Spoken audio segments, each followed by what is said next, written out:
Hello, everyone. Welcome to the Top Cyber Pro podcast. I'm founder and CEO Jim West, and we are wrapping up a great season four. The last several guests, we've done a lot of good technical deep dives into quantum and AI, and I know a lot of folks get tired of hearing a lot about AI, but AI is here. It's not going away. But we did have a lot of great technical guests. We're ending with more of a strategic leader, a thought leader. I could go off with so many titles. Let's start off with the first. That's the former CIA Deputy Director of Digital Innovations. So right there, that's exciting just to talk about. We could probably talk a whole hour just about that, or what we could talk about it, because it is the CIA after all. Keynote speaker, strategic advisor, and thought leader, and just an all-around great American patriot and great person. Jennifer Ewbank, welcome to the Top Server Pro podcast.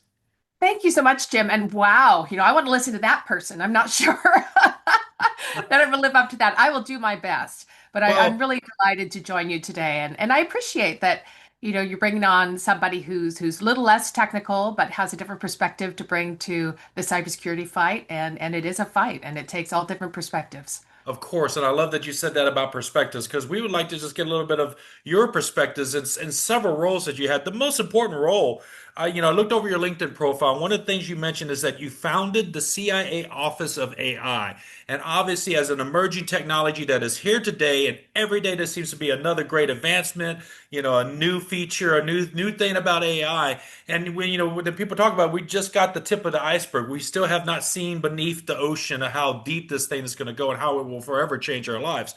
So could you take us back into the story of how you was kind of leading the charge to get that started? And is there any, stories you could share about it that you're allowed to share? And what are some of the challenges you faced in doing so? Yeah, I'd love to do that. I think maybe just for a very slight detour, I'll tell the listeners a little bit about what the Director of Digital Innovation is, because it's relevant to the whole Good. conversation that we have today. I would not expect anyone outside of the CIA to know what that is. The name is Mhm. not a great one. Tried many times to come up with something else, but I never quite succeeded. So the CIA is comprised of five directorates. You've got operations, so that's the world I came from before my final role in government as deputy director for digital innovation, and that's the world of collecting secrets. Right, you're out and about all around the globe, collecting secrets, running teams doing that, working with foreign governments doing that. So it's a little bit of the James Bond stuff, a little less glamorous, but Would that but fall that's under the the idea. category of clandestine service? Yeah. No, that's what Okay. it is. It Okay. is it is human intelligence operations. It is espionage, Mhm. and so. That's what I did for decades, leading teams around the world. And then my final role was in digital innovation. So you've got operations, you have analysis, producing objective, all source analysis and judgments and insights for the president and policymakers to give them a decision advantage.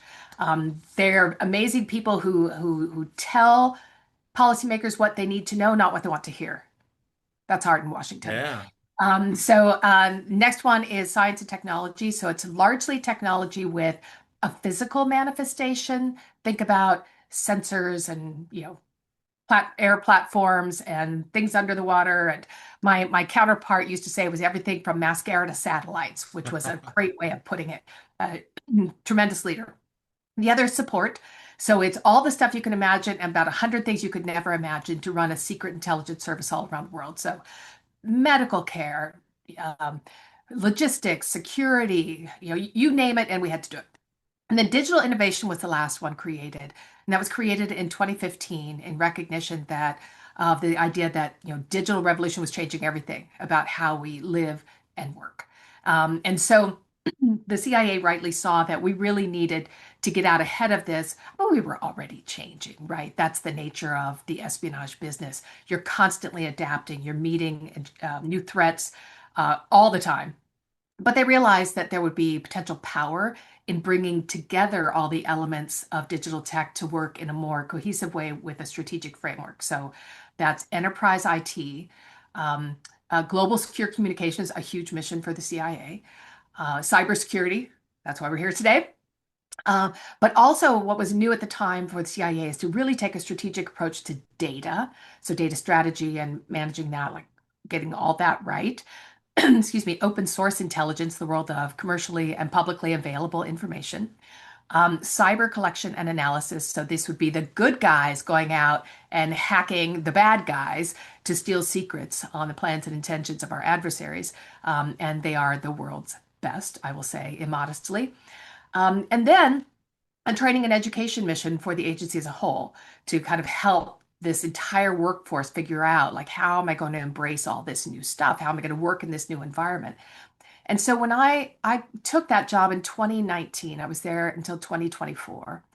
And the thing that I saw coming out of years and years and years in the field, as we say, at the pointy end of the spear, we used to say was the Hmm. euphemism, was just how aggressively our adversaries were moving in that space. So there were a lot of capabilities that were known to us in the intelligence world back then that were not yet common knowledge. It is no surprise today to anyone that the People's Republic of China is quite a formidable competitor, adversary, whatever word you want to use in the digital landscape. They've got a comprehensive and aggressive national strategy to embrace digital tech, to drive economic development, to support their national security mission, to build the military of the future, to collect secrets on their competitors around the world. It's all there. And we saw those early glimpses of it in 2019. Now it's more broadly known. It's a long way of saying that when I arrived in 2019, it was already apparent to me. And this is, think about this, this was 3 years before generative AI really like Yeah. exploded onto the public scene, right? There was all sorts of work being done already, but it, no, it was pre-chat GPT available to the world, right?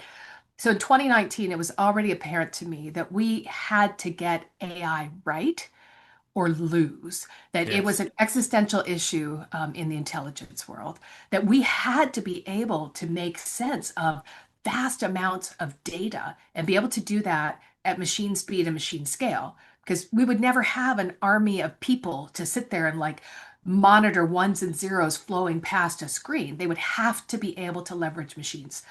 And so and this, as a reflection, a slight tangent, a reflection of the fact that, collecting secrets is really, really hard.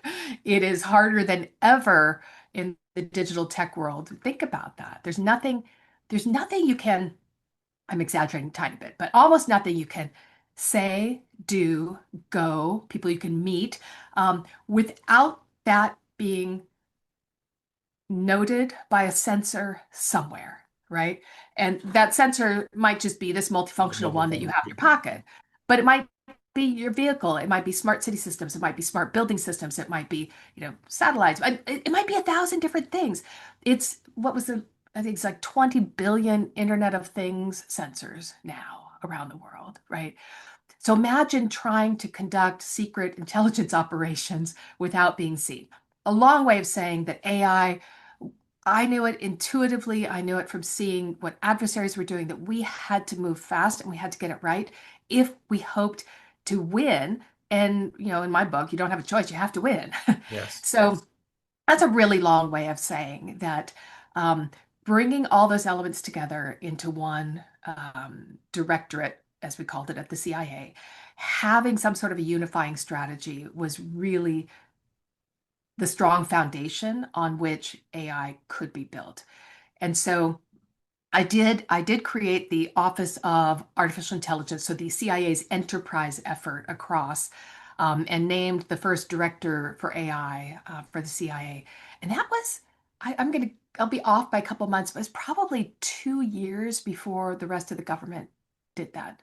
Um, by executive order at one point, it was, or national security memorandum, every organization would have a chief AI Mm. officer. But we were fully 2 years out ahead of that because the mission just demanded it, Yeah. right? And I'm going on at some length, but I think so many organizations who embark on that AI journey will experience the same thing we did, because you've got skepticism on one side, you've Hmm. got embedded culture, just deeply seated culture, the various ways people say like, well, that's not how we do things. Yeah. And my answer was always like, well, we're the CIA and we can do it any way we want. Well, you're also battling against a very popular film franchise by James Cameron, the Terminator series as well. There So, you go. Exactly. Alexa, please call Skynet, right? yeah. And so yeah, but we have those cultural things, but then you had the enthusiasm as well, right? People who had some vision, but then you end up with 1,000 hobby projects, Hmm.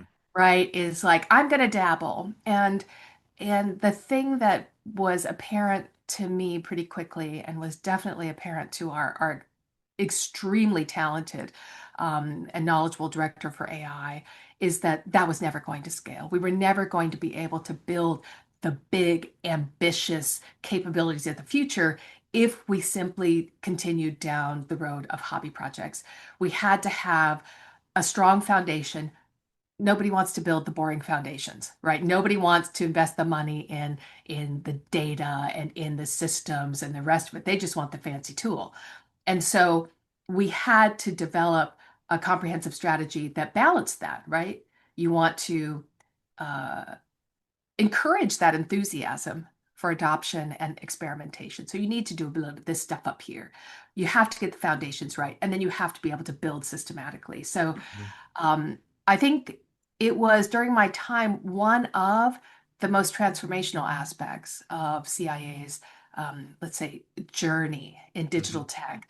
And it's the one where I think we will ultimately have the greatest impact and was already having tremendous impact when I retired a year ago.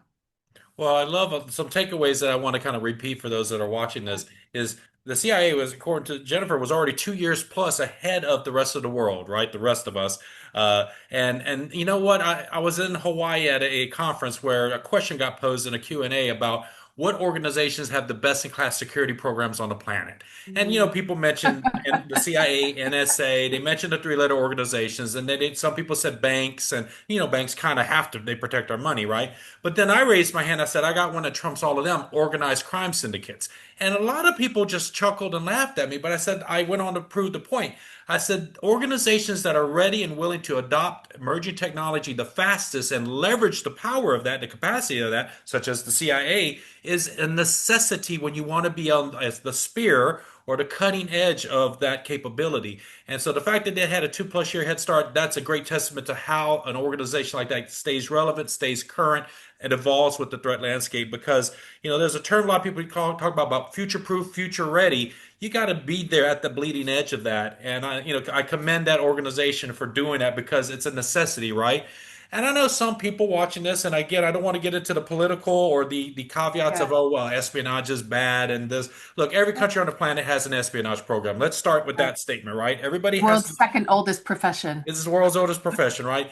Espionage is never going away. Now let's look at espionage as a different perspective. Is that she mentioned secrets, but it's more of information brokerage. If you think about it this way, you have to look at countries not just as I know some people want to look at the patriotism, the loyalty, the national anthems, and all the flags and colors. And I get that; that's a great aspect of it.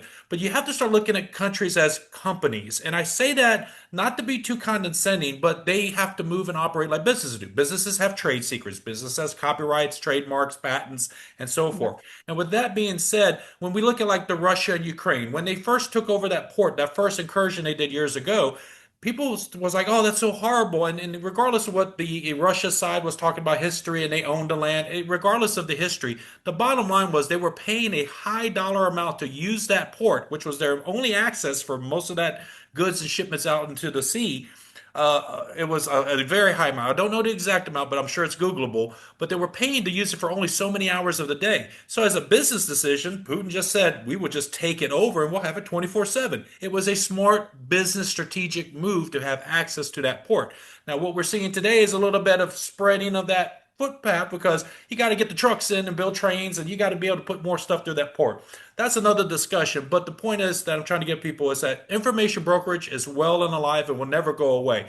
It helps when you're doing trade agreements, where it helps with negotiations. It helps to be armed with information. Just like if you're going into an interview with a company, you want to research what that company is doing. You want to get as informed as possible so you have the best chance of being successful into achieving your objective, which is getting a job. So this organization, when you put it into real simple perspective like that, it's not an evil organization. It's working on the behalf of the good of a nation, and lots of nations have these programs. So hopefully that kind of Every nation sets. does. Yes. And I will say a couple myths about the intelligence world, right?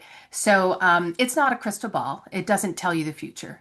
On occasion, you'll be lucky enough that you will. Like, okay, this terrorist attack is taking place on that day with these people, and this is where you can find them, and that's the ideal. But mostly, it's about decision advantage. It is insight and information, laying out what options are out there. In the business world, people say, developing optionality, giving people the tools to make the best decisions possible. And Actionable and intelligence. Yeah. for all of the ambiguity out there, people have different views about the world of intelligence. I get that. I would just say that we operate in a highly structured, legally framed way, in a way, frankly, that many countries do not. So we have to have an authorized intelligence mission. It has to be authorized intelligence target. It has to meet certain criteria, certain priorities.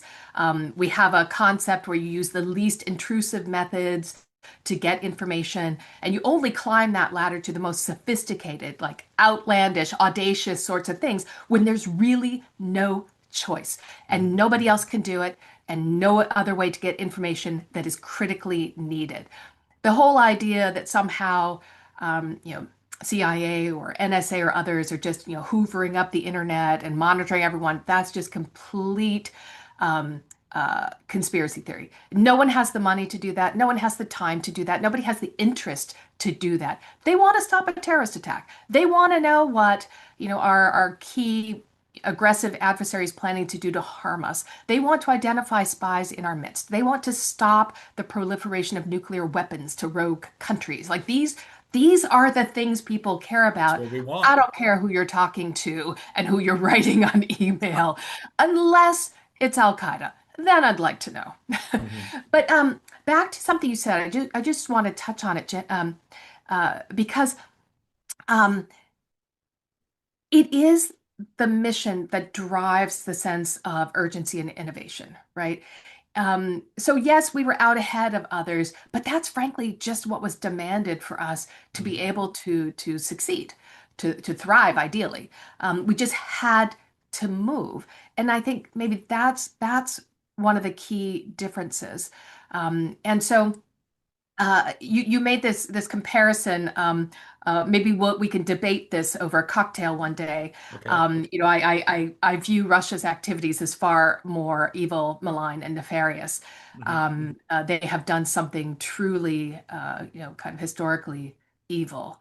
That said, um, there are a lot of parallels to the business world, and that is one thing that I've really spent this past year focused on is, how do you bring, where it's helpful, how do you bring that acumen from the world of intelligence to a corporate boardroom, to a team of executives trying to figure out how to navigate really difficult challenges today? Because there are parallels, and frankly, no, but almost any business these days is somehow part of national security. And vice versa. National security is, protecting an environment where our economic security can flourish, where innovation can flourish, where American business can flourish. The two things are inextricably linked today. And great examples from the Volt Typhoon, series of intrusions against critical infrastructure, where a machine tool shop in New England, their router was hijacked. It's just an example that your home router might be part of some major national security or espionage effort on the part of adversaries. We are all connected in some way. And so bringing that perspective, I think, to businesses can be pretty helpful. And even just translating in terms of competition, right? What is your competitor seeking to do?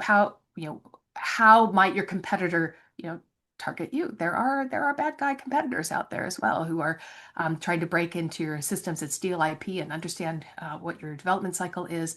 All that's happening today. So whether it's state actors or criminal actors, or let's just say a competitor that is not bound by morals and ethics, um, you're a target if you're a company these days. And I Oh think yeah, corporate taking espionage, I an believe, is still well intelligence alive. perspective is helpful.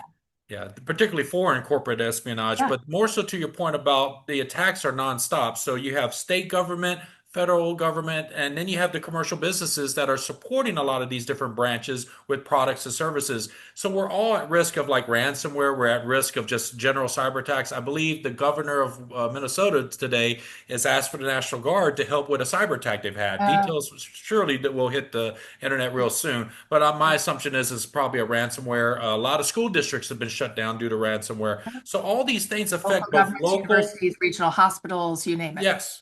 And so we're all at risk at all times. So when you have agencies that are trying to disrupt at least for the cybercrime syndicates and the terrorist units and cells, I applaud the CIA for the missions that they run that we'll never hear about because they can't always talk about all the great work they do for obvious reasons of national security and for confidentiality, which we all appreciate as Americans, that we can appreciate that there's an agency doing everything they're in their power in the interest of the U.S. people. But anyhow, moving on, because I know we could talk a lot about just that role. You are on several advisory boards. I mean, I think it's at least five plus advisory boards, which just is kudos to your experience, your expertise, and knowledge. So, could you share a little bit about some of I know there's a lot of bound and confidentiality to do to being on those boards, but what do you find fulfilling? Is a more generic question, is what is fulfilling about advising these different organizations and companies and businesses? Yeah.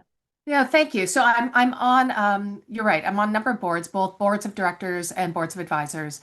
And I had certain criteria coming out of government. They were just my personal criteria, and perhaps I shouldn't say this publicly, but first off, we're going to spend a lot of time together.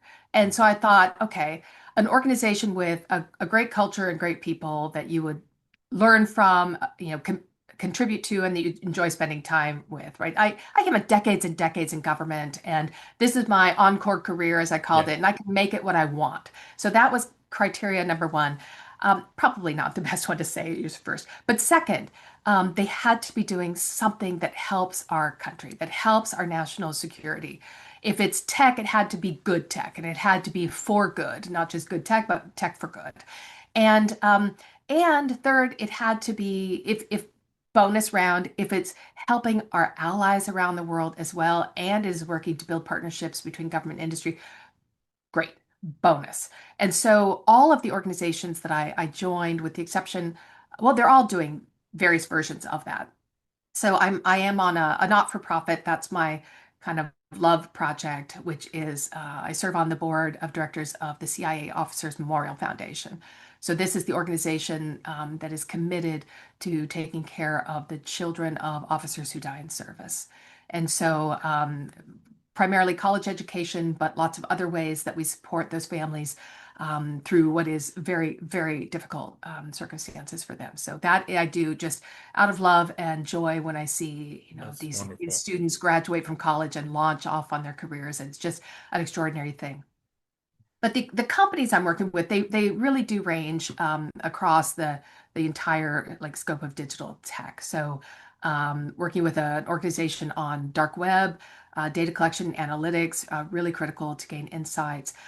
Working with a company that is the leader, I believe, in deepfake detection at enterprise level and machine speed, really helping us fight this war on truth in the United States. Yes. And so super important work.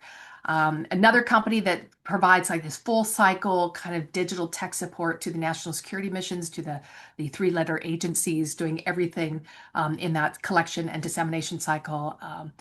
And a company, a startup for cybersecurity, a cloud service provider working with the national security sector and government more broadly. So thinking about how can government leverage cloud to enhance efficiency, to enhance the effectiveness of their programs, to enhance the speed to delivery for insights, all those kinds of things. There are oh, I'm gonna, there's a marketing company. I'm forgetting something important, I'm sure. Oh, and then a really important one. This I consider one of the most important organizations that no one's ever heard of. And so I haven't named all the others. I'll name this one just because to Okay. explain it. It's called the Analysis Resilience Center for Systemic Risk. The name is not great, but it's an organization that consists of America's biggest financial institutions came together to create this kind of a DMZ between government and industry to share information on systemic risks to financial systems. Okay. So, really interesting organization Like kind of doing like a threat amazing work. intelligence sharing type of group. It's threat sharing, but it's a little bit. It's not quite. It's not the traditional cybersecurity focus. We have the ISACs doing those Okay. kinds of things, Hmm. right? So it's not about latest vulnerabilities and about patching and but really looking at the big systemic things that could take down financial systems. And so kudos to America's biggest banks that created it at the time. Goes back about 8 years at this point. Um, and so I serve on the board of directors there as one of the few independent directors, and just incredible work, helping to protect the basically it's the lifeblood of the American economy, doing extraordinary Yes. work. So a lot of cool organizations doing things that I think are really important for the country, and each comprised of people who are amazing, inspirational Americans in their own right. So just a super privilege to spend time with them, to learn from them, and then, as I said earlier, try to share where I think a little bit of that intelligence background and acumen might contribute, might help lift what they're doing, give them a different perspective on the adversarial landscape, give them a different perspective on the tech race with our adversaries and how that might play out in the space that they occupy. So it's been a fantastic experience, a fantastic first year in the Encore career. Well, I love that you are continuing to serve Yeah, multiple organizations and ultimately, as you said, the bigger picture is serving our country still, that's the even idea. without being in the civilian capacity. So I applaud you for that.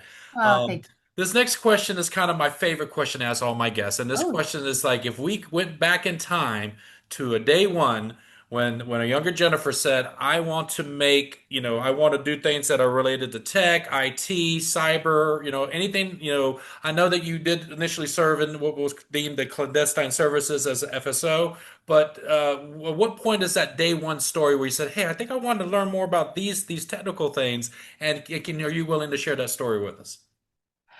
so how did I come down this path, basically, Mhm. right? So interesting.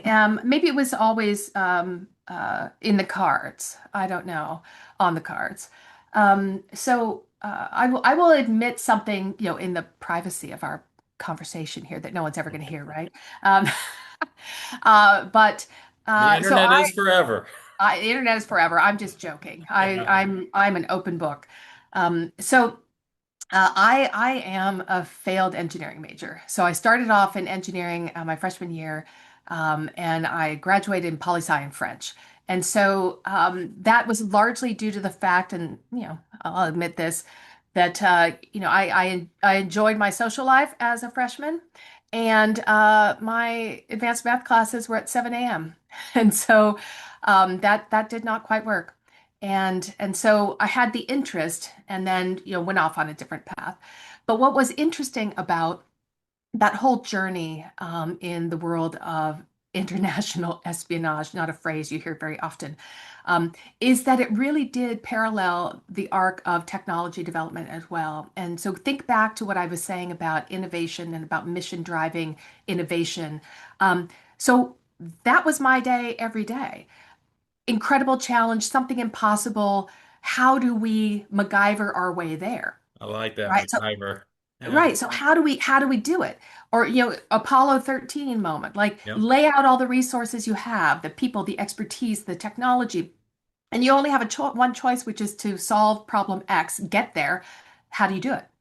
And so the technology innovation cycle was pretty rapid in the Intel world. And so there was always this dance between those of us who were doing human intelligence collection and the technologists who were helping us do that.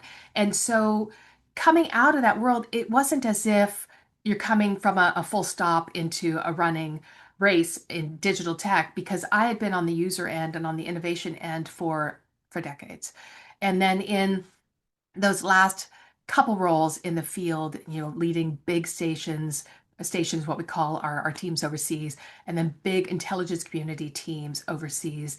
I oversaw all the teams that were doing all the various kinds of digital tech. So I came into this world through this kind of circuitous, different path, to become Deputy Director for Digital Innovation, overseeing, among many other things, cybersecurity, but feeling and seeing the compelling need to focus on securing our information.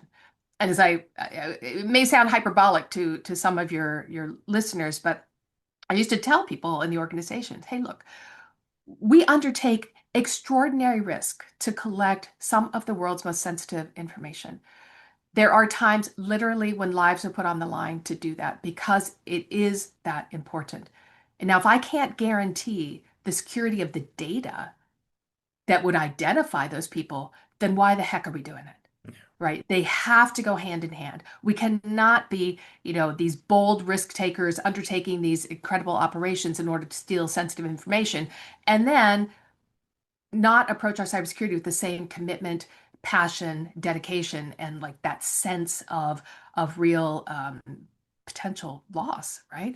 So that's what I tried to bring. The second thing that I brought to, well, there are three things. One was that connection to the potential impacts of not of losing, if you will, in cybersecurity. The second was a sense of urgency because our adversaries are moving fast. They're moving really fast every day, and we don't have a choice, right? And this, and this isn't a criticism. Any large organization, big IT kind of moves at its own pace, right? It's not fast. Um, but we had to change that a bit, certainly, particularly in the cybersecurity world. And then the third, and I think this was unique, this is where I think the CIA really has special power, is bringing offense and defense together to leverage the perspectives and skills of both. So you've got the lawful authorized hackers, who are the best in the world. So the first CISO I named personally, I brought from he led our cyber operations, made him the CISO. And then the person who leads cyber operations today, and he was leading as I left, was kind of one of our most senior IT and cybersecurity experts, right? And so you see that, and then you see that playing out at the working level. It's incredible how that changes your perspective. And to conduct cybersecurity mission with the mindset of somebody who has to navigate collection Mm. in a contested environment in the digital landscape, that's interesting. And then because of the structure of our organization, because how we kind of manage our strategy and our investments, then being able to weave in the data expertise, and AI today, which is such a crucial part. Because think about the risks that people are facing today in the cyber landscape. There's all the stuff that we talked about, right? Ransomware, there's all sorts of malware, et cetera. But also, well, we're adversarial machine learning. Like how are adversaries going to get in there and manipulate our models? Are we even prepared to defend that? And I'm just going to suggest that we can. But most organizations, do you even have telemetry that would give you indications of that? Like, so all sorts of really interesting things, and capabilities and perspectives that are that are unlocked by bringing together all that expertise into one organization. So it's a really long way of saying that path to cybersecurity came through the world of espionage, came through the world of integration, it came through the world of urgency, it came through the world of risk and adversaries and all the rest of it. And that informed how I led this, huge organization, thousands of people, billions in budget around the world. That was what I tried to bring that was a little bit different. Well, we're thankful that you were in the position to bring that and to give that perspective and lead that strategy because we need it. you're right. Without a strong foundation, your house is going to fall, right? That And is true. that's a parable as old as the Bible, actually. That's So exactly right. my next question for you is obviously with a long distinguished career as yours, and you're still going, like I said, with all these boards that I'm not done you're yet. serving, you're nowhere near done. But so far to this point, this had to been, managers, colleagues, co-workers, or even just rock stars in different facets of industry or other organizations that you admired and that were a positive impact for your career along your path so far. And so this question is more of a way of, and again, to what extent you're allowed to, is to shine a light on those names of those people that had a positive impact influence along your career. It's kind of a homage that, hey, this one professor was very positive on my, early learning days, or Oh this gosh. teacher. I even had a guest recently that it said it was his parents, and it was a wonderful, touching moment. But what are those names that you can name, or just the roles or positions that hey, had a positive impact upon your career thus far? I appreciate that. So interesting question. So the people who come to mind, a lot of them are those patriotic Americans who are going to be working in the shadows, right? Who have dedicated themselves to protecting our country in whatever role they are in, and in cybersecurity the same. Um, so I will maybe I'll mention a couple of people. I had this weird, unusual trajectory, right? Okay. So am I gonna credit my, you know, Diffie Q professor from from college? No, because I was not a good student at the time. But I will say a couple people who were really pivotal, who great partners who taught me a lot, and from whom yeah, I just kind of absorbed a lot. So I'll leave one or two nameless, and those were the heads of our cyber collection mission. And so called the Center for Cyber Intelligence. I think the most capable and creative cyber collectors anywhere in the world. NSA, amazing geniuses. Don't get me wrong, but it's a slightly different mission. We're more focused and targeted against the things that are very difficult to do at enterprise scale from a distance, put it that way. And so, really extraordinary people who were creative, and who built, diverse teams, who solved really complex problems and helped me learn that mission along the way, both when I was in the field, as we say, leading teams in the intelligence collection mission, and supporting that cyber work, and then at headquarters where, I had the opportunity to lead them. So a couple of them will remain nameless. One person I will name. Uh, so and I'll say this delicately because CIA has, I think, the most extraordinary cyber defenders. I would be hard pressed to name organizations that are more heavily targeted than the CIA, right? You've got everybody out there, everybody, the most sophisticated, capable adversaries on Earth to telling you, 14-year-old in his mother's basement who just thinks it'd be super cool to hack the CIA, right? And everybody in between constantly. And Biggest bullseye. if I quoted the number of, unauthorized access attempts on our systems, like your head would Yeah. explode. It would it would explode. So amazing people. So I preface my comment that way. Um, but our journey is like a lot of big organizations. And so we were a few years ahead, which I think is a great thing, but a lot of organizations are facing this today, where you have a more traditional compliance mindset, deeply rooted in security protocols, which all makes perfect sense. But there was a time when that compliance focus, having checklists, and working the checklist, like there was a time when that provided pretty good security in Or cyberspace. good enough. Yeah. That is not Yeah. anything near the case anymore. You just think I can measure I can check off every single thing on 1,000-point checklist. And that's not going to tell me that somebody's using living off the land techniques to get into my systems. Very different perspective. And so, one of the things I felt was needed, despite all the great work that's being done, was a bit of a shakeup in cybersecurity to bring in somebody who was going to look at it with fresh eyes, who would, clean slate, tell it like it is, a little bit of tough love when needed, and build a culture that would be resilient and really focused on the threat landscape.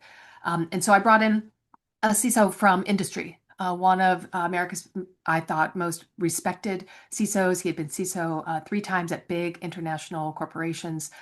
Currently, the CISO of AT&T. His name is Rich Bache.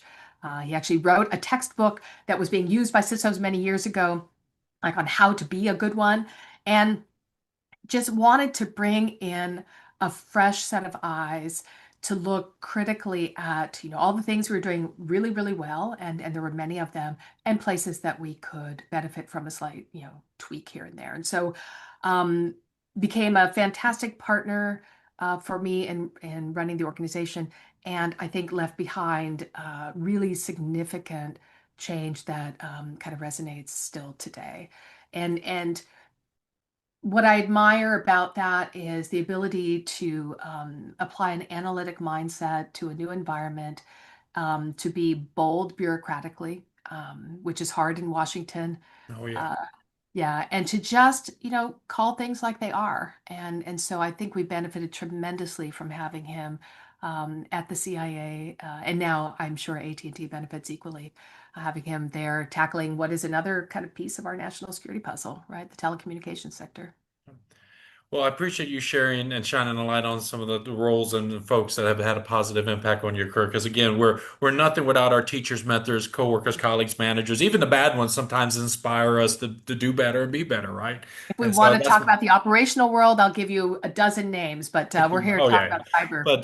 But my next question right now, and I know the people watching this right now, if you've been invigorated, motivated, said, "Hey, I would like to do some James Bond stuff. I think I might be interested in clandestine services." Hey, I'm going to have the link for the CIA's Good. careers page because they have all the Awesome. careers and the different pathways you could take. It's not all just James Bond stuff. You got the Yeah. people, the technical support, the cyber folks. You got all kinds of different roles to run an organization like that. So if you're at all interested, hey, they could use you and your expertise, even if you're transitioning careers. So check out the careers link that'll be in the description below. But And I would challenge you to think of a career that we don't need, that we don't right? need. I like that. Everything from calligraphers to, quantum physicists. Quantum physicists is important for the next big disruption in tech, which is quantum.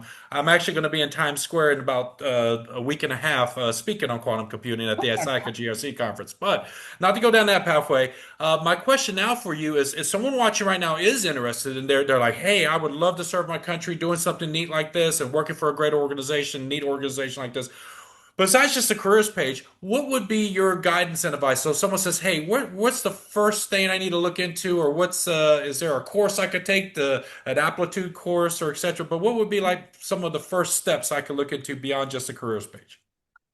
Yeah, it's a good question. I would just read, right? If you're lucky enough to know somebody who served, most of us are very happy to chat with folks who are interested because the thing about a career in the intelligence world, there are many jobs like the one I had where you just are never going to know until you do it.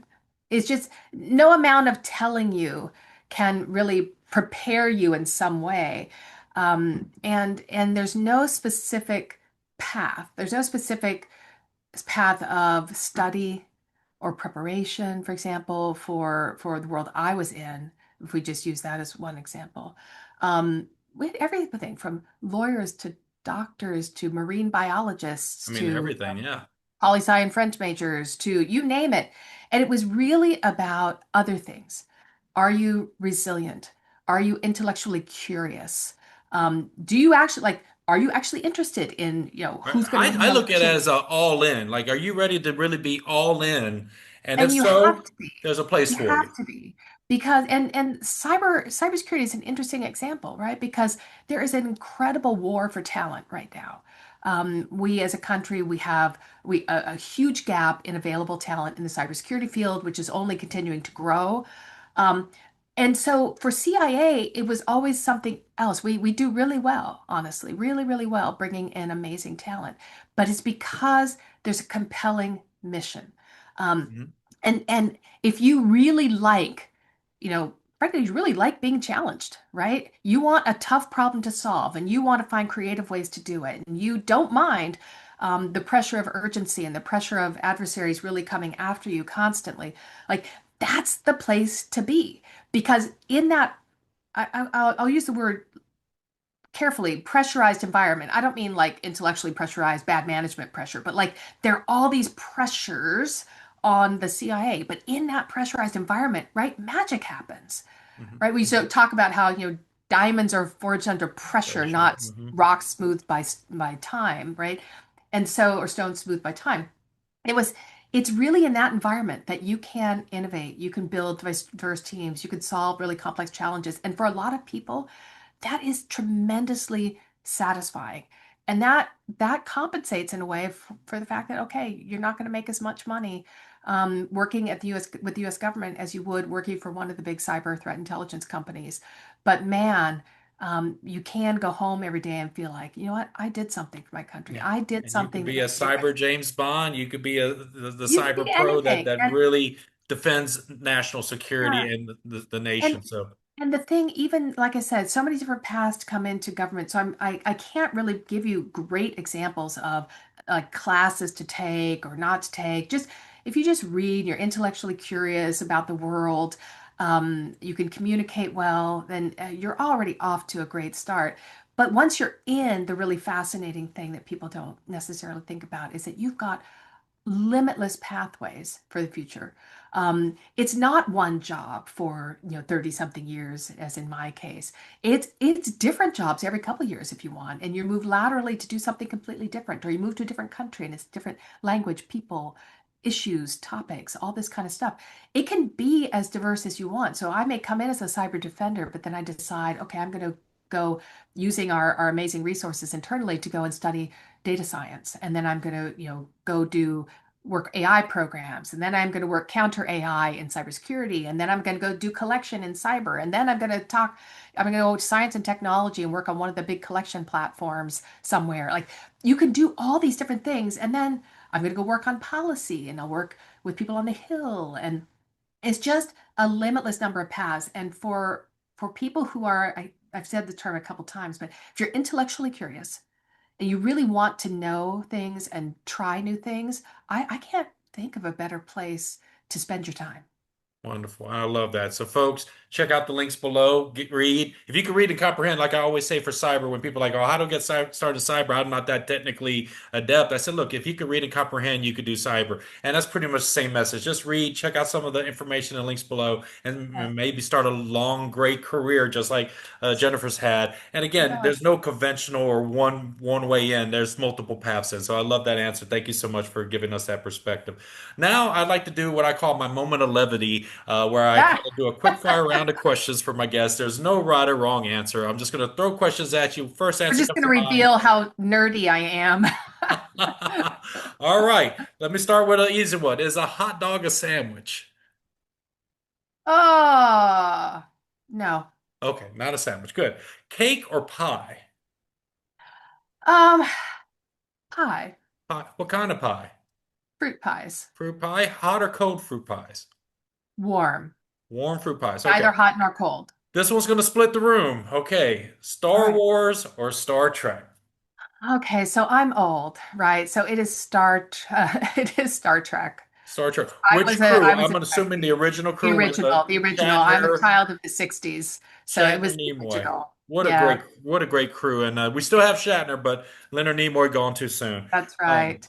oh, what has been your most favorite book of all time that you've read, and what was the last book you've read? Oh, so favorite book, I get asked that from time to time, and I always say the same thing. And you might be a little surprised. So it is this tiny, tiny volume, and the title is Seven Brief Lessons on Physics, and it's Okay. by the amazing Carlo Rovelli. And you might think, well, that's pretty strange from somebody who's not deeply technical.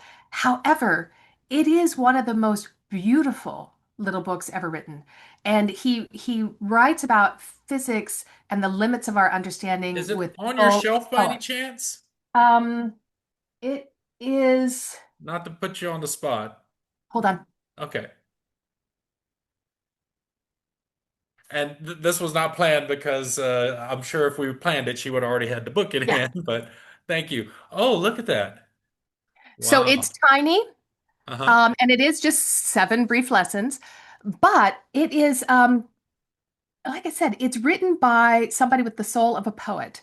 And I have 5 copies on the shelf right there because I give it away as gifts every so often. Oh, This what is a one of the wonderful new gift. ones. This is one of the new ones, so you won't see it. But I'm also one of those people who writes notes, Uh-huh. and so my copy is just full of notes. Hold on. Things like, well, how can that be if X is true, and how does that work if Y is true, and noting the things that are so different from when I learned. My last physics class was high school, a long Mhm. time ago. So, but really fascinating, and the kind of book where you just pause and your mind is just trying to figure it out, and you're absorbed in what is just beautiful poetic language. So I love the book. Um, and oh, Um, most recent was a book called Filterworld, um, Filterworld. and I wrote down his name so I wouldn't forget. I wrote it down over here. Kyle, what's the last name? Chayka. Um, so it's a book about how the book is about how algorithms are flattening and homogenizing culture, Okay. right? So how you can show up in any city now and you've got some bland Instagram ready coffee shop with the same fake stuff, like like you don't even have a sense of place and real culture so much anymore, Mhm. because of the way algorithms are affecting our taste and our culture. So that aside, what really fascinated me about this, because I've been doing some research and some writing on algorithmic manipulation and how we're no longer just being, kind of fed what the algorithm thinks we want. It's actually shaping our worldviews over time and narrowing them, and I think exacerbating problems in terms of divisions in society. It's Mhm. enabling adversaries to target us in ways that, it should not be so easy. We should not be so brittle as a country, and this is just us, it's lots of countries. Mhm. But my interest in this has been about around algorithmic manipulation of our minds. And so, fascinating book, with a lot of kind of parallel applications in other areas. So Filter World, it was interesting. It was good. I'm just finishing it up. Thank you for sharing that. And if you'll send me the links to Amazon for those books, Oh yeah, yeah, I'll yeah. have I'm gonna save you folks to Google search. It'll be in the description Okay. below. All Um, right. so I'm this making next notes. question is more for a lot of us professionals. We have a demanding day job. You have all your advisory boards. You're a super busy person, but we do sometimes find causes, whether it's nonprofit, volunteer, charity works, or causes that are doing good in the world that are near and dear to our hearts. For example, I support like Wounded Warrior Project. I support a lot of literacy projects for young children. And so, are there any kind of charities, nonprofits, volunteer work where you give of either your time, energy, or financially that you want to shine a light on because they're doing great work in the world? And of course, whatever you mention, I'll put it in the description below so other folks can Oh, discover their oh, mission and that's check them out. that's awesome. Yeah, so thank you. So absolutely, the CIA Officers Memorial Foundation, I think really worthy cause. These are people who have spent, well, ended their lives in the shadows, to protect our country, um, and it's tough, right? It's tough for families, just as it's tough for families of military. Hmm. And so this foundation was formed after the very first casualty in Afghanistan following 9/11, was not a military officer, it was a CIA officer. And it was after that the foundation was formed. So really important. I support a local charity that I think is amazing called Capital City Robotics. And it is a STEM and competitive science club for underrepresented youth in the nation's capital. And these kids are just extraordinary. They are extraordinary. And they operate on a shoestring. So every donation matters. And they compete and win. But if you think about it, they're competing and winning, against, and they're the only competitive robotics club in the capital city. But suburban Maryland and Virginia, pretty wealthy areas, have privately funded clubs, a lot of them with amazing resources, tons of money, no limits.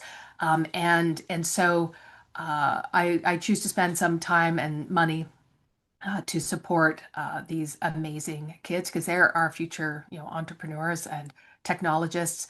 And beyond the competitive science, it's really about building leadership and giving them pathways to university and the rest of it. So highly recommend it. Um, I contribute to a number of others. One I'll just highlight is the Parkinsons Foundation. My mother had Parkinson's, and we all have connections to these sorts of things. But that's one that still speaks to my heart. So those are the primary ones. I've long been a supporter of an organization. This is going to be unfair because you really can't widely participate in this one, but something called Spookstock, which is a secret charity concert every year. And it supports the CIA Officers Memorial Foundation and Special Ops Warrior Foundation, the proceeds from it. So it's a secret rock concert, partly by word of mouth, partly by invitation. Donations come in, amazing patriots support the event.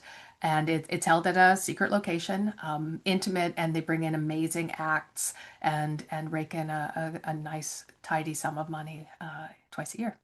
Well, thank So, you for sharing those great organizations that are doing great, good work in the world. And if you give me all their links, their socials, they'll be in yeah, the description below. So, that'd be folks, great. you don't need to Google search them. They're right there, a click away. That'd be And great. please check them out because they are doing good in the world. And if a great person like Jennifer supporting them, it's worth your time to read about them. We're wrapping up the time, and with respect to your time, I like to give all my guests the final word. So, if you want to share about what's next for you, if you got a book you're working on, a project, a Oh, blog, yeah. an event you're speaking at Yeah. next, or whatever you'd like to say, the floor is yours. Okay, thanks. So yeah, aside from having all these boards, I also work with two consulting companies. I'm on the public speaking circuit. Things are busy, busy, busy, but I do have a couple little projects I'm working on that are kind of fun. So one, I am the ambassador for a startup, amazing distillery that is veteran owned and veteran operated, doing extraordinary work. It's called Larrikin. There's a little thing right there behind me, I think. Okay. Larrikin, if you're lucky enough to live in a state where it's available, I run out and try it. They do online sales, but it is another one of these companies that's doing good and is good people doing it, right? So you're supporting veterans and they have to be winning contests left and right. I am working on a documentary series. That is something I'm developing and have had an opportunity to pitch. And we'll see what comes of it. I'm hoping I will keep secret what the topic is because I think it's kind of fun and somebody might steal it. But that's been a lot of fun. Been working on a children's book series inspired by my first grandchild. So that's been a lot of fun. And speaking engagements, my next kind of big one is not for a few weeks because August is a slow period, but I'll be speaking in Rome in mid-September at a cybersecurity summit sponsored by Skytop Strategies. And I'll be speaking about emerging tech, AI, quantum, these sorts of things, and that overlap with cybersecurity, and then leading a panel to discuss that in greater depth. So that'll be a lot of fun. And what else? Um, I think that's it for now. If anyone's interested, I'm pretty active on LinkedIn. Mhm. I try to contribute a few times a week. Combination of sort of, I hate the term, but thought leadership pieces on issues or just highlighting cool things that are happening in AI, cybersecurity, digital tech broadly, national security, intelligence, leadership, a broad range of topics. And then I have my own website. It's Jennifer-Ewbank, spelled EWBANK.com, where I try to keep current on my most recent publications, appearances in the media, and such. Wonderful. Well, folks, all those links and more in the description below. Please take a few minutes to check out them, click on them, read, and just find out more. Follow Jennifer on LinkedIn. Again, a tremendous, so many titles that I could fill up this whole screen with. But at the end of the day, what a great human being that is doing great work in the world, advancing multiple industries, helping multiple organizations. And I'm so privileged to have had you on the Top Cyber Pro podcast. Thank you so much. It has been a joy, and that's very kind of you, Jim. Thanks so much for the invitation. Thank you.